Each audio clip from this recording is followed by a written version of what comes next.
Hi guys, তো আজকের ব্লগটা আমি মাম্মামের দুপুরবেলা লাঞ্চ থেকে স্টার্ট করছি। মাম্মামের আজকে লাঞ্চে ছিল ডিম খিচুড়ি, সবজি দিয়ে, চাল দিয়ে, মুসুর ডাল দিয়ে আর ডিম ভুজিয়া করে ডিম খিচুড়ি। তো পুরোটা শেষ করতে পারিনি, হাফটা শেষ হয়েছে। আর মাম্মাম এখন ঘুমাচ্ছে। আর আজকে না মাম্মাম একটু অনেকটা ঘুমিয়েছে, এই জন্য ভাত, মাছের ডাল আর উচ্ছেটা দিয়ে ভাজতে যাব। মাম্মাম উঠে পড়েছে, এই জন্য আলু সিদ্ধ দিয়েছিলাম, সেই আলু সিদ্ধটা দিয়েই খেয়েছিলাম। এখন হচ্ছে মাম্মাম ঘুমাচ্ছে বলে আস্তে আস্তে পা টিপে টিপে কাজ করতে হচ্ছে। দেখো ফ্রিজ থেকে মাছগুলো নিয়ে গেলাম, তো এই মাছের ঝালটা করেছি। এই দেখো, আর এই দেখো মোমো, খুব মোমো খেতে ইচ্ছা করছিলো, তাই হাজব্যান্ডকে বলেছিলাম মোমো আনতে, কিন্তু এখানের মোমো একদমই ভালো না। আর আজকে ডিনারে ভাত, উচ্ছে আলু ভাজা, আর ওই যে মাছের ঝাল তোমরা তো জানোই, আর মুসুরির ডাল, ব্যাস, আর কিছু না। আমি আমার হাজব্যান্ড একসাথেই খেতে বসেছিলাম, কিন্তু আমি হাফ খেয়েছি, তারপরে মামা উঠে পড়েছিল। আর নুনটা দেখাচ্ছে এই কারণে, কারণ আমার হাজব্যান্ড একদমই নুন ছাড়া যদি তরকারি দাও খেয়ে নেবে। আমাদের বাড়িতে নুনটা নিয়ে ওই ঝামেলা হয়। আর এই যে ঢাকা দেখতে পাচ্ছ, সেটা আমার অর্ধেক ভাত। এখন মাম্মা একটু ঘুমালো বলে আমি এবার গিয়ে ভাতটা খাবো।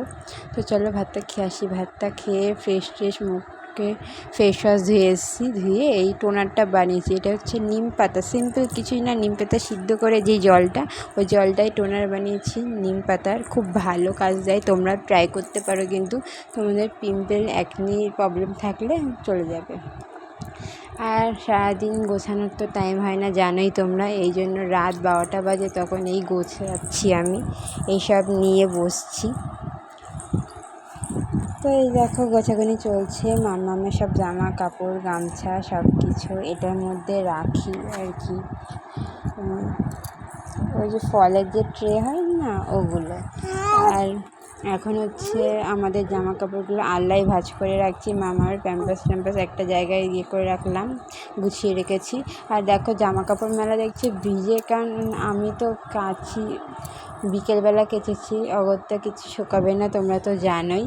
এই জন্য সব ঘরে মেলা, অর্ধেক এই ঘরে, আর আরও আছে আমার ভাসুরের ঘরে, আধা শুকনো, পুরো ভেজা না, পুরো ভেজা নেই। তারপরে টোনার মেখে যতক্ষণ শুকিয়ে যাবে, তারপরে ময়েশ্চারাইজারটা মাখি। তোমরা তো জানো আমি বায়োটিকের ময়েশ্চারাইজার দিই। তারপরে হেয়ারে আজকে একটু শ্যাম্পু করেছি, আর তারপরে হেয়ার সিরামটা দিয়েছি। আর রোজমেরি ওয়াটার স্নান করার পর দিয়েছিলাম, ওই জন্য এখন আর দিইনি। যা চুল উঠানো উঠছে জানো না তো, চুল ওঠা বন্ধই হচ্ছে না। আর এই ডায়েরিতে দুধের হিসাবটা লিখে রাখি, লেখা হয়নি অনেক দিন, এই জন্য লিখে রাখছি। তো যাই হোক, এই লেখা টেখা সব কিছু কমপ্লিট হয়ে গেছে। আর কানটা না খুব চুলকাচ্ছিলো, ওই জন্য কানটা একটু খুঁচিয়ে নিয়েছি। এবারে মামামকে পাউডার দিয়ে প্যাম্পাসটা পরিয়ে দেবো। মামামের বালিশের কভারটা পরানো হয়নি বলে বালিশের কভারটা পরিয়ে দিলাম। তো চলো আজকের মতো ব্লগটা এখানেই শেষ করছি। কেমন লাগলো অবশ্যই কমেন্ট করে জানিও কিন্তু। টাটা।